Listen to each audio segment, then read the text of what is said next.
Hi guys, ఇవాళ మనం ఏం నేర్చుకోబోతున్నామంటే కొంచెం మీకు లాస్ట్ వీడియోలో చేసిన దానికి సిమిలర్గా అనిపించవచ్చు, but it is not going to be the same. ఇవాళ చూడండి, ఇక్కడ టెన్స్ డిజిట్లో డిఫరెంట్ నెంబర్స్ ఉన్నాయి, కానీ వన్స్ ప్లేస్లో we're having the same numbers. Look at ones place. ఇక్కడ వన్స్ ప్లేస్లో సేమ్ డిజిట్స్ కనిపిస్తున్నాయి. అలాగే ఇక్కడ కూడా 4 4 అన్ని వన్స్ ప్లేస్లో సేమ్ డిజిట్స్ ఉన్నాయి, కానీ ఇక్కడ టెన్స్ ప్లేస్లో డిఫరెంట్ నెంబర్స్ ఉన్నాయి. ఇలాంటి వాటికి మల్టిప్లికేషన్స్ ఎలా చేయాలో చూద్దాం. ఇక్కడ చూడండి, ఫస్ట్ టెన్స్ ప్లేస్లో నెంబర్స్ని ఇక్కడ 6 4 ఉంది. ఈ రెండింటిని నేను మల్టిప్లై చేస్తున్నాను. So it is 6 × 4. అండ్ మన వన్స్ ప్లేస్లో ఏముంది, ఇక్కడ 5 ఉంది. ఆ 5ని నేను ఇక్కడ యాడ్ చేస్తున్నాను. సో ఇక్కడ ఎంత వచ్చింది, 6 × 4 is 24 ప్లస్ 5. సో ఇక్కడ ఎంత వచ్చింది, 29. ఈ 29 మనకి ఇక్కడ ఆన్సర్లో ఫస్ట్ 2 డిజిట్స్ అవుతుంది. అండ్ నెక్స్ట్ ఇక్కడ 5 × 5 ఏం చేస్తున్నాం, ఇంటూ చేస్తున్నాం.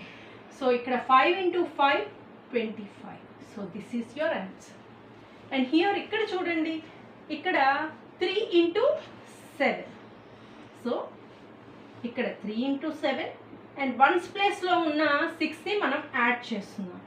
సో ఇక్కడ ఏమొచ్చింది, 3 × 7 ఇక్కడ 21 ప్లస్ ఇక్కడ ఉన్న 6. So which is going to be 27. So ఇక్కడ మనకి 27 ఫస్ట్ 2 డిజిట్స్ వచ్చేసాయి. ఇంకా ఇక్కడ 6 × 6 దీన్ని మనం ఏం చేస్తున్నాం, మల్టిప్లై చేస్తున్నాం. సో 6 × 6 ఏమైంది, 36. సో ఇది మీ ఆన్సర్. నెక్స్ట్ ఇక్కడ చూడండి, 4 × 6. సో ఇక్కడ కూడా 4 × 6 ప్లస్ మన వన్స్ ప్లేస్లో ఉన్న 3ని యాడ్ చేస్తున్నాం. సో ఏం చేసాం మనం, ఇక్కడ 4 × 6ని మల్టిప్లై చేసి 3 × 3ని ఈ వన్స్ ప్లేస్లో ఉన్న 3 డిజిట్స్ని మనం యాడ్ చేస్తున్నాం. So here we got 4 × 6 is 24 plus 3. So ఇక్కడ ఎంత వచ్చింది, 27. సో ఫస్ట్ 2 డిజిట్స్ ఎంత అయ్యాయి, 27. And here 3 × 3 9.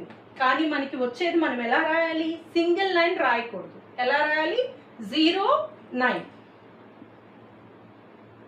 So this is your answer. ఇక్కడ చూడండి, 64 మల్టిప్లైడ్ బై 44. ఇక్కడ ఏం చేస్తున్నాను, టెన్స్ ప్లేస్లో ఉన్న నెంబర్స్ ఏవైతే 6 4 ఉన్నాయో 6 × 4 ప్లస్ వన్స్ ప్లేస్లో ఉన్న 4ని యాడ్ చేస్తున్నాను. సో ఇక్కడ 6 × 4 24 ప్లస్ ఈ 4 యాడ్ చేస్తున్నాను. So which gives 28. సో ఇక్కడ మనకి ఫస్ట్ 2 డిజిట్స్ 28 ఆన్సర్ వచ్చేసింది. అలాగే 4 × 4 ఎంత, 16. So this is your answer.